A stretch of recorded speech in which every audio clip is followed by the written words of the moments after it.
শ্রীনিবাস পদাম্বুজৌ শ্রীলরাধা বদনং মোহনং তপ্ত কাঞ্চন গৌরাঙ্গী রাধে বৃন্দাবনেশ্বরী ঋষভানুসুতে দেবী তং নমামি হরিপ্রিয়ে ফুল্যন্তি বরকান্তিবিন্দু বদনং বরহাবতং সপ্রিয়ং শ্রীবৎসাঙ্গমুদাপদং বিদম্বরং সুন্দরং গুটিনাম নয়নফলার্চিত তনুং অগুপসংগাবৃতং গভিন্নং কলবেনুবাকরং পরম দিব্যাঙ্গভূষণং ভজে কৃষ্ণায় বাসুদেবায় হরে পরমাত্মনি প্রণতক্লেশনাশায় গোবিন্দায় নমো নমঃ পঙ্গুং লঙ্ঘয়তে শৈলং মুখমাবর্তয়েতে শ্রুতিম যত কৃপাতমহং বন্দে কৃষ্ণ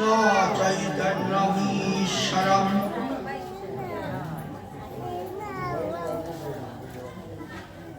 কলিপাবন অবতার শ্রীকৃষ্ণ চৈতন্য প্রভু পরম দয়াল শ্রীপাদ নিত্যানন্দ গৌরাঙ্গ ঠাকুর শ্রীপাদ অদ্বৈতাচার্য। আজ আমরা তিন প্রভুর জয়ধ্বনি দিয়ে তিন প্রভুর কাছে প্রার্থনা করব শ্রী শ্রী মদন মোহন জিউর শ্রী অঙ্গনে আজ চতুর্শতী উৎসব 43তম উৎসবের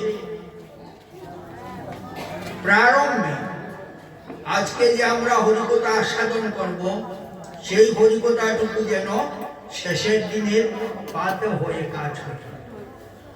আসুন আমরা সবাই মিলে তিন প্রভুর জয়ধ্বনি দেব। জয় জয় নিতাই গৌর শ্রীরাম।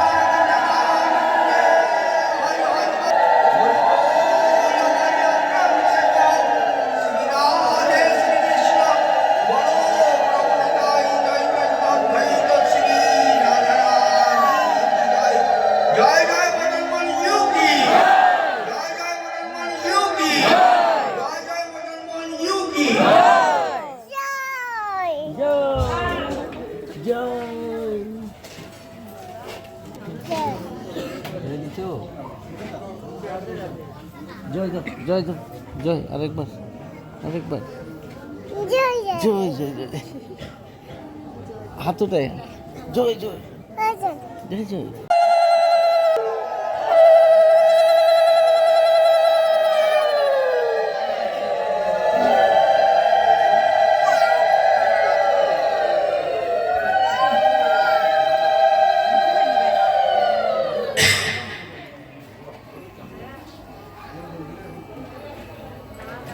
ভগবান,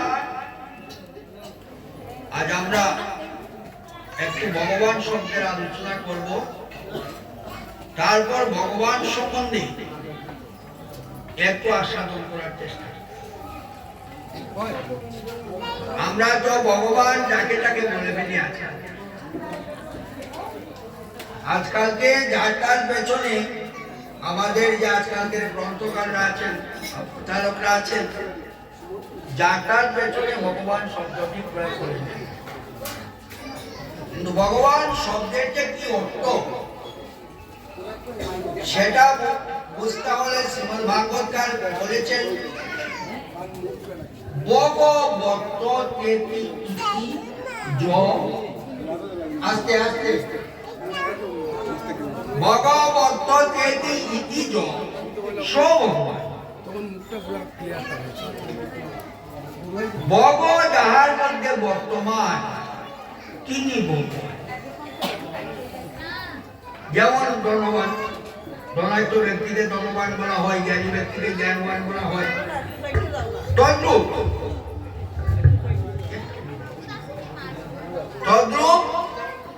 ভগবতেতি ইতি য ভগবান। ভগ যাহার মধ্যে বর্তমান তাকে বলা হয় ভগবান। ভগবান ভগবান তো বুঝলাম, ভগবান মধ্যে আছে, ভগবান বলেছেন ঐশ্বর্যস্য সমগ্রস্য বীর্যস্য যশ শ্রিয় জ্ঞান বৈরাগ্যষ্টৈব স্বনাম ভগবতী। ছয়টি ভোগ আছে। ঐশ্বর্যস্য সমগ্রস্য বিদ্যস্য যশ শ্রিয় জ্ঞান বৈরাগ্যষ্টৈব স্বনাম ভগবতী। সমগ্র ঐশ্বর্য, সমগ্র বীর্য, সমগ্র যশ, সমগ্র শ্রী, সমগ্র জ্ঞান, সমগ্র বৈরাগ্য যাহাতে বর্তমান, তিনি ভগবান। ঐশ্বর্য, বীর্য, যশ, স্ত্রী অল্প বিস্তর সবার মধ্যেই আছে, আছে না? ঐশ্বর্য আছে, বীর্য আছে, যশ আছে, স্ত্রী আছে, জ্ঞান আছে, বৈরাগ্য আছে। কম কেউ বেশি, একেবারে শূন্য কেউ নয়। কিন্তু সমগ্রভাবে এই ছয়টি গুণ যার মধ্যে বর্তমান, আস্তে আস্তে সমগ্রভাবে ছয়টি গুণ যার মধ্যে বর্তমান, তিনি হলেন ভগবান। ভাগবত কি বলেছেন? বলেছেন এতে স্থান সকলা পুরুষ কৃষ্ণস্তু ভগবান স্বয়ং ইন্দ্রাদি ব্যাকুলার্থে রূপং বিয়ন্তি যুগে যুগে। একমাত্র কৃষ্ণতে সমগ্রভাবে এই বর্তমান ছিল বলে কৃষ্ণ স্বয়ং ভগবান। সমগ্র সত্য। যখন তিনি কংসের আমন্ত্রণে মথুরাতে গেলেন, মথুরাতে গিয়ে যখন কংস নিধন করে উগ্রসেনকে রাজা করলেন, কংসের পিতা উগ্রসেনকে বন্দী করে কংস রাজত্ব করেছিলেন। উগ্রসেন কংসের শ্বশুর ছিলেন খুবই প্রতাপশালী রাজা জরাসন। তখনকার দিনের ভারতের সম্রাট জরাসন। জরাসনের দুই মেয়ে অস্থি আর প্রাপ্তি, এই দুই মেয়েকে বিয়ে করেছেন মহারাজ কংস। জরাসন্ধ সত্যবার দ্বারকা অবরোধ করল। কৃষ্ণ যখন দ্বারকায় থাকেন তখন বাড়ে না। কৃষ্ণ যখন কোন কারণে দ্বারকার বাইরে চলেন তখনই দ্বারকাতে আক্রমণ করে, মথুরাতে আক্রমণ করে। কৃষ্ণ চিন্তা করে দেখলেন মথুরায় আমি থাকতে পারবো না, কারণ জরাসন্ধের শত্রু আমি, আমার জন্য সবাই কষ্ট পাচ্ছে। সিদ্ধান্ত নিলেন যে না, মথুরা থেকে আমাকে সরে যেতে হবে, কারণ আমার তো বিভিন্ন কারণে মথুরা ছেড়ে যেতে হবে। ছেড়ে গেলেই তো তারা সামনে আমাকে সঙ্গে কিছু পারে না, কিন্তু পেছন থেকে সে তো কত ক্ষতি করে। সমুদ্রকে গিয়ে বললেন তুই আমাকে একটু মাটি দিয়ে, আমি একটা নগর নির্মাণ করব। সমুদ্রের থেকে ভেসে উঠলো একটা দ্বীপ, যার নাম দ্বারকা। দ্বারকাতে বিরাট নগর নির্মাণ করলেন। ভাগবতে বা কোন ইতিহাসে আমরা পাইনি যে কৃষ্ণ কারো কাছে গিয়ে বলেছেন আমাকে কিছু টাকা দে, আমাকে একটা নগর নির্মাণ করতে হবে। সেই দ্বারকাপুরীটা কৃষ্ণলীলার অন্তর্ধানের পরে দ্বারকাপুরীটা আবার সমুদ্র নিয়ে নিয়েছিল। যার প্রয়োজনে দিয়েছিল তার প্রয়োজন ফুরিয়ে গেছে, আবার সে নিয়ে দিল।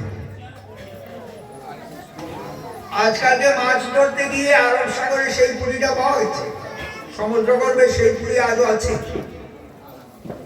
সমগ্র ঐশ্বর্য, সমগ্র বুদ্ধ, 16,108 স্ত্রী। যা অনেকে বলে থাকেন তো কৃষ্ণ যা করলেন কি তা হয়ে যায় লীলা, আর আমরা করলে সেটা হয়ে যায় কলঙ্ক। যার 16,108 স্ত্রী, প্রত্যেকের ঘরে 10-10টা সন্তান, 1,61,000 সন্তান, 80 জন সন্তানের বাবা। সাধারণ মানুষের পক্ষে সম্ভব? একদিন নারদ মুনি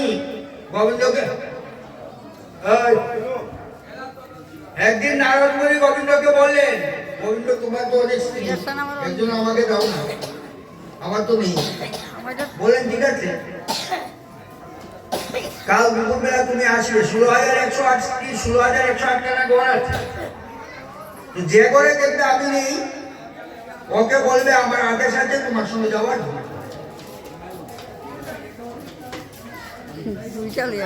নারদ এক করে উঠে যায়, দেখে কোনো জায়গায় মধ্যাহ্ন ভোজন করছেন, কোনো জায়গায় মধ্যাহ্ন ভোজনের জন্য অপেক্ষা করছেন, কোনো জায়গায় ভোজনের করে বিশ্রাম নিচ্ছে।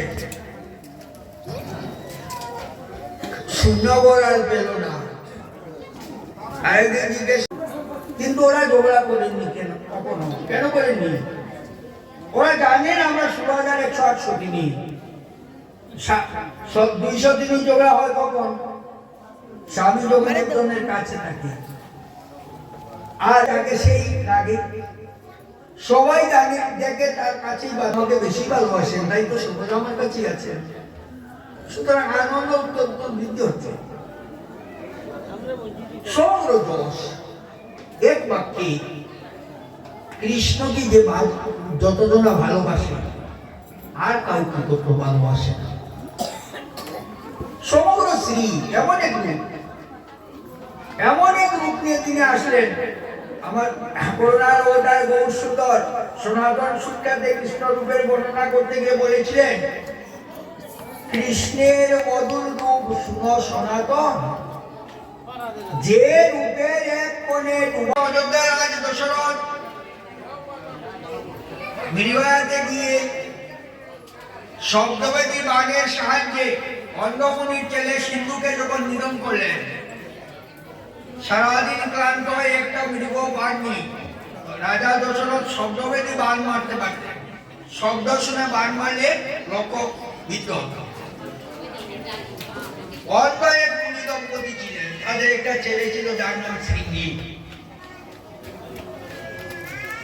শৃঙ্গি জল আনতে গেছে। আগেকার দিনে নদী পুকুর থেকে মানুষের জল সংগ্রহ করত, তো নদীতে জল সংগ্রহ করতে গেলে গিয়েই জল ভরত নাকি। আগে জলটাকে একটু নাড়া দিত, তারপর কলসি করত। এই যে জল নাড়া দিয়েছে, যে শব্দ হয়েছে, রাজা দশরথ ভাবছেন কোন মৃগ জল খাচ্ছে, সঙ্গে সঙ্গে বাণ নিক্ষেপ করছে। সিংহীর মুখে গিয়ে বাণ বিদ্ধ হয়েছে। এখান থেকে তিনি বুঝতে পেরেছেন শিকারের গায়ে লেগেছে। শিকার ধরার জন্য যখনই সামনে গেলেন, গিয়ে দেখলেন শৃঙ্গি বাণের বিদ্ধ হয়ে চটপট করছে। বলছেন, রাজা তুমি কি করলে? আমার মা বাবা দুইজন অন্য, এদের একমাত্র লাঠি আমি। তুমি যে আজকে আমাকে বাণ নিক্ষেপ করলে, আমাকে মেরে দিলে, আমার মা বাবার কি গতি হবে? রাজা দশরথ সিংহীর পায়ে ধরে বলছেন, মুনিকুমার, আমি তো ইচ্ছা করে মারিনি, আমি মৃগ ভ্রমে তোমাকে নিধন করেছি। আমি জানি তুমি আমাকে ইচ্ছা করে মারনি, কিন্তু আমি তো অন্য মা বাবার একমাত্র সন্তান। তোমার কাছে আমার একটা কথা রইল, মৃত্যু আমাকে আলিঙ্গন করছে, আমার মৃত্যুটা তুমি আমার মা বাবার কাছে পৌঁছে দিও। এই কথা বলেই সিংহী প্রাণ ত্যাগ করলেন। এত বড় জ্ঞানী রাজা, কিন্তু আজ যে কথা বেরোচ্ছে না, কারণ ওদের যদি চোখ থাকতো তাহলে তো আমাকে কথা বলতে হতো। ওর মৃতদেহ আমার হাত তারা দেখতে পারে, কিন্তু আজ তো আমাকে বলতে হচ্ছে, নির্মম সত্য কথা আমাকে বলতে হচ্ছে।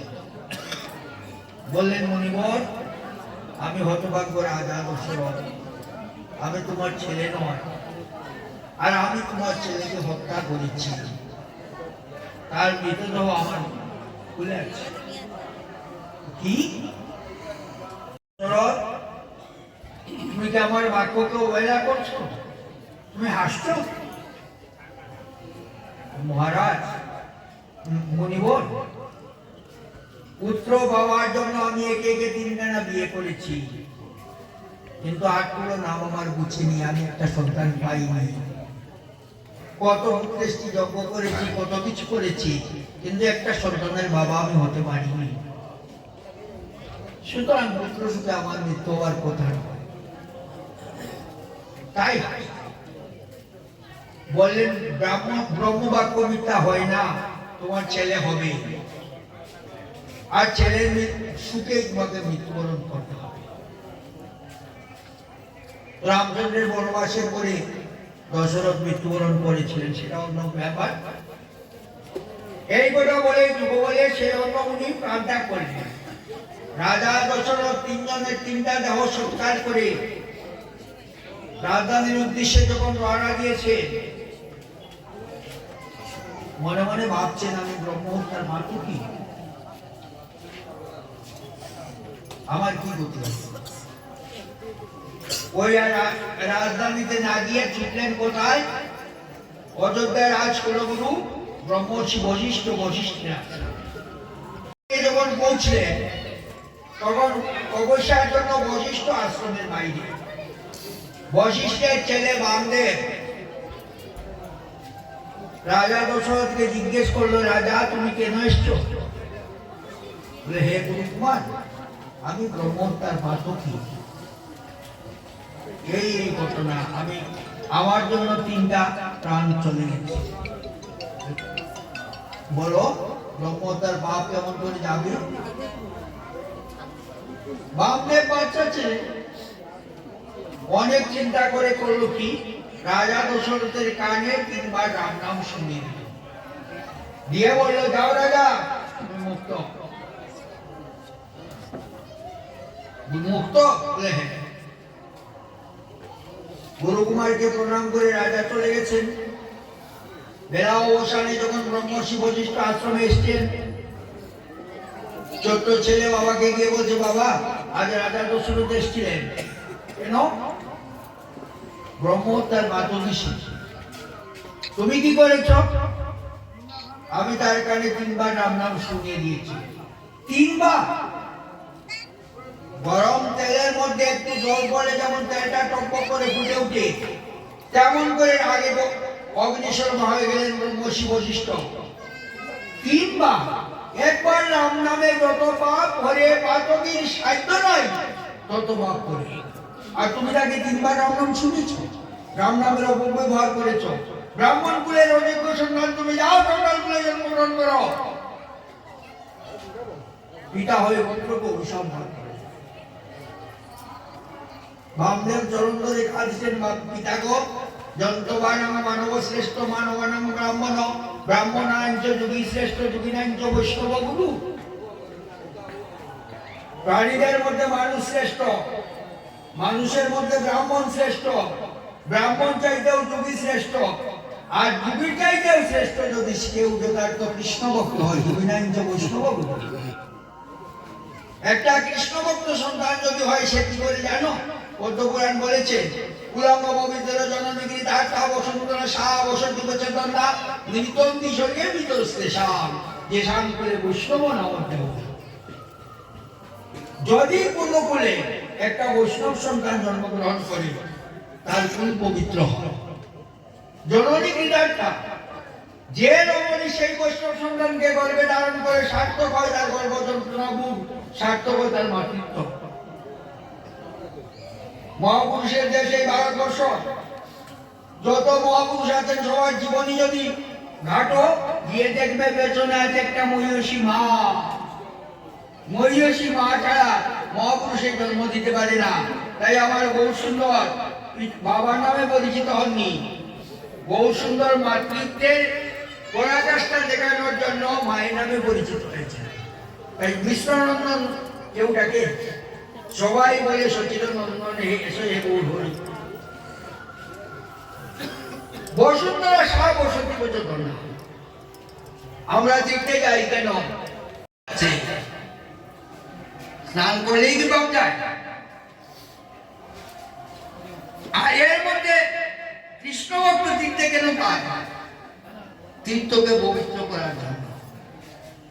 এই যে হাজার হাজার লোক, কোটি কোটি লোক যে গঙ্গায় স্নান করে পাপ দিচ্ছে, কৃষ্ণ একটা কৃষ্ণ ভক্ত সন্তানের পদস্পর্শে গঙ্গা আবার পবিত্র হয়। বসুন্ধরা শাহ বসুন্ধরা চন্দ্র না দিনে পুরোহিতরা মন্ত্র বলেন না, প্রেতায়া স্বর্গ কাম, আমরা স্বর্গে পাঠাই। স্বর্গ আমাদের পরবর্তী লোকটাই গীতায় বলেছেন, তেতং মুক্তা স্বর্গলোক বিশালং কিনে পুণ্য মর্তলোক বিসংকি। পুণ্য সঞ্চয় করে আমরা স্বর্গে যাই, পুণ্য যখন শেষ হয়ে যায় আবার জন্ম নিতে হয়, মরতে আসতে হয়। আর কৃষ্ণ ভক্ত যখন পিণ্ড জল দেয়, পিতৃপুরুষরা কোথায় যায়? স্বর্গ থেকে দামে দামে চলে যায় নিত্য বৃন্দাবনে, যেখানে গেলে আর ফিরে আসতে হয় না।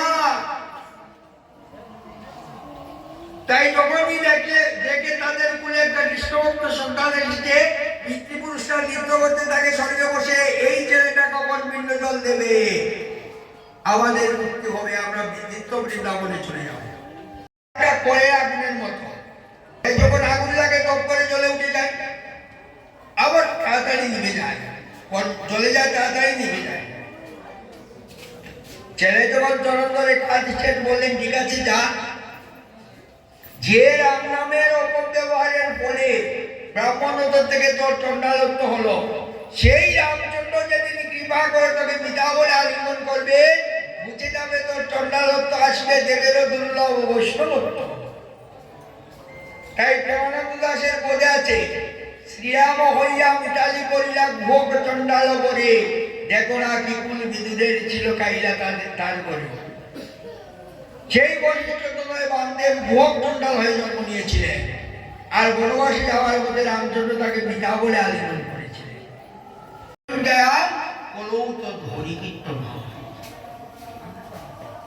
সত্য যুগে ধ্যান তপস্যা দ্বারা ভগবানের আরাধনা হতো, কলিযুগে ধ্যান তপস্যা করতে পারবে না, তার দরকারও নেই। কলৌ তোর নাচ নেব করে না, কলিতে তা না করলেই হয়, না করলেই হয়। ত্রেতায় যততম কয়, ত্রেতা যুগে যাগযজ্ঞ দ্বারা ভগবত আরাধনা হতো, কলিতে মন্ত্রশক্তিবিহীন ব্রাহ্মণ যাগযজ্ঞ করবে কি? তাই পদে আছে না, যাগযজ্ঞ যত ছিল সত্য ত্রেতা দাপরে, আর কলিযুগে হরিনামে মহাপাপ।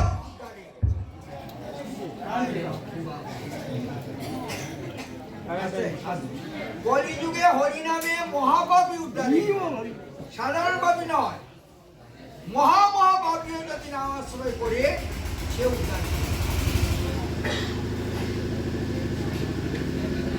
মহাপাপীও যদি নাম আশ্রয় করে সে উদ্ধার, সাধারণ পাপী। তাই বলো নাচতে বলো, কলিতে তার দরকার নেই, নাম করলেই হয়। ডাবরে পরিচর্যা, ডাবরে সেবা পরিচর্যার দ্বারা ভগবত আরাধনা হতো। মানুষ সেবা পরিচর্যাও গ্রহণ করবে, পাপে বুড়া, তাপে বুড়া, স্ত্রীটা পুত্রের বুড়া, সেবা পরিচর্যা করার সময় দরকারও নাই। বলো নাচতে হরে নাম, সেই নাম যদি আশ্রয় করো, শ্রবণ করতে করতে ধীরে ধীরে কীর্তন আরম্ভ হবে। সংক্ষেপ আমরা করি, আমাদের পরবর্তী আরো অনুষ্ঠানগুলো আছে, তাই বেশি আমি আর লম্বা করছি না। আদৌ আগে শ্রবণের দ্বারা ধীরে ধীরে চিত্ত শুদ্ধি হয়, তখনই আসে কীর্তন। ইত্যাদি যন্ত্র কিনতে হলে পয়সা লাগবে, জন্ম থেকেই তো আমরা একটা যন্ত্র পেয়ে গেছি। জন্ম থেকেই শ্রী ভগবান আমাদেরকে একটা যন্ত্র দিয়ে গেছেন, কোন যন্ত্র?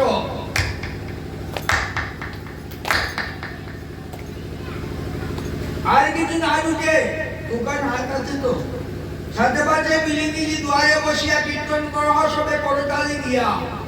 কিভাবে নাম করবে?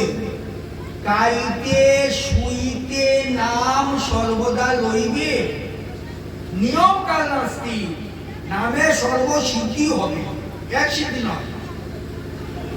পৃথিবীতে যত রকমের সিদ্ধি আছে, নাম যদি কেউ আশ্রয় করে, নামে তার সর্বসিদ্ধি হয়। এই নাম করতে করতে আমার হলো কি, গেলাম গুরুদেবের কাছে, কিবা মন্ত্র দিলা গুসাই, কিবা তার বল জমিতে জমিতে মন্ত্র করিল ভাগবত। হাসায় নাচায় পরে করায় ক্রন্দন। এগুলোকে অমনকে মন্ত্র দিলে বাবা জপ করতে করতে আমি কখন নাচি কখন হাসি এবং ব্রত সভ্য নাম কীর্তা যাত্রানো লাগো। ব্রত করে যদি কেউ নাম কীর্তন করে নামাশ্রয় করে নামে তার প্রেম জাত হবে। দ্রুত চিত্ত উচ্চই নাম নিকে বাবার জন্য চিত্ত চটপট করবে। কখন আনন্দে হাসবে, কখন গাইবে, কখন নাচবে, উন্মাদের মতো নৃত্য করবে, বাহ্য জ্ঞানটা থাকবে না। কে কি বললো? শ্রবণ, তারপরে আসলো কীর্তন, তারপরে হলো স্মরণ। অহরহ তুমি নাম স্মরণ করো, অহরহ নাম স্মরণ করো। রাস্তায় ঘাটে হাঁটা চলার অভ্যাস করতে হবে, মনে থাকবে না? অভ্যাস করার দ্বারা অহরহ নাম স্মরণ করো, একা কেন বসে থাকবে?